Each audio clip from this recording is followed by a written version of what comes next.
Hello friends, स्वागत है आपका हमारे यूट्यूब चैनल बीएमएस क्लासेज में। फ्रेंड्स, हम पढ़ रहे थे पदार्थ विज्ञान का फर्स्ट टॉपिक आयुर्वेद निरूपण, जिसके 2 पार्ट हमने पहले अपलोड कर दिए।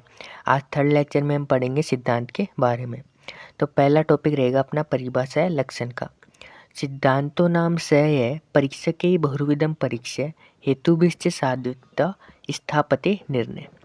यानी परीक्षकों द्वारा परीक्षा विषयों की अनेक बार परीक्षा कर और हेतुओं द्वारा उसे सिद्ध कर जो स्थायी निर्णय लिया जाता है उसे सिद्धांत कहते हैं। इसको जनरल लैंग्वेज में समझेंगे कि जो सिद्धांत बनाने वाले यानी परीक्षक उस विषय की बार बार परीक्षा करें और अनेक कारणों से उसे सिद्ध करके जो लास्ट या अंतिम में स्थायी निर्णय जो लेंगे वह सिद्धांत कहलाएगा।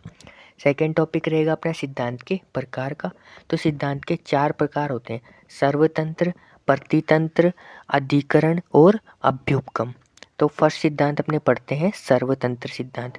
सर्वतंत्र सिद्धांत का मतलब होता है कि सभी तंत्र शास्त्रों में एक ही बात कही गई हो, यानी सभी अलग अलग तंत्र या शास्त्र हैं, उनका किसी एक विषय के बारे में एक ही मत हो, समान मत हो, यानी अलग अलग शास्त्रों का किसी एक विषय के बारे में समान मत हो।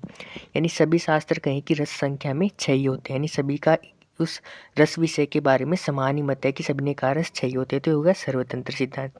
प्रतितंत्र सिद्धांत यानी अलग अलग शास्त्रों में अलग अलग बात कही गई, यानी किसी एक विषय के बारे में अलग अलग शास्त्रों का अलग अलग मत है। जैसे किसी ने कहा कि रस संख्या में 1 होता है, किसी ने कहा रस संख्या में 2 होता है, किसी ने कहा रस संख्या में 6 होता है। तो ये होगा सर्वतंत्र, हो गया प्रतितंत्र। अब 2 इंपॉर्टेंट सिद्धांत आ रहे हैं एग्जाम की दृष्टि से, वो है अधिकरण और अभ्युपगम।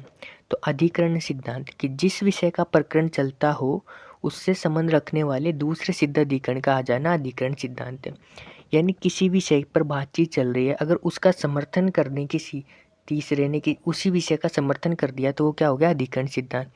जैसे जैसे इसको एग्जाम्पल से समझे कि मुक्त पुरुष शुभ सुफल देने वाले कार्य नहीं करते क्योंकि उन्हें किसी लौकिक या परलौकिक फल की आशा नहीं होती। तो आप इसे ध्यान से देखोगे कि मुक्त पुरुष शुभ सुफल देने वाले कार्य नहीं करते, तो आप देखो कि कर्म होते हैं वो कर्म नहीं करते, तो अगर वो कर्म करेंगे तो उनको फल मिलेंगे, यानी कर्मों का फल होता है। तो इसी बात से क्या सिद्ध हो रहा है कि सिद्ध हो रहा है उससे कि कर्मों का फल होता है। तो प्रकरण क्या चल रहा था कि मुक्त पुरुष शुभ सुफल देने वाले कार्य नहीं करते। अब उसका सिद्ध अधिकरण क्या आ गया कि उन्हें उन फलों की इच्छा नहीं होती। तो अब इससे बात क्या निकल के आ रही है कि कर्मों का फल होता है तब है। तो ये बात उससे सिद्ध हो रही है। तो ये अधिकरण सिद्धांत है कि जिस विषय का प्रकरण चले उसे संबंध रखने वाले दूसरे सिद्ध अधिकरण का आ जाना।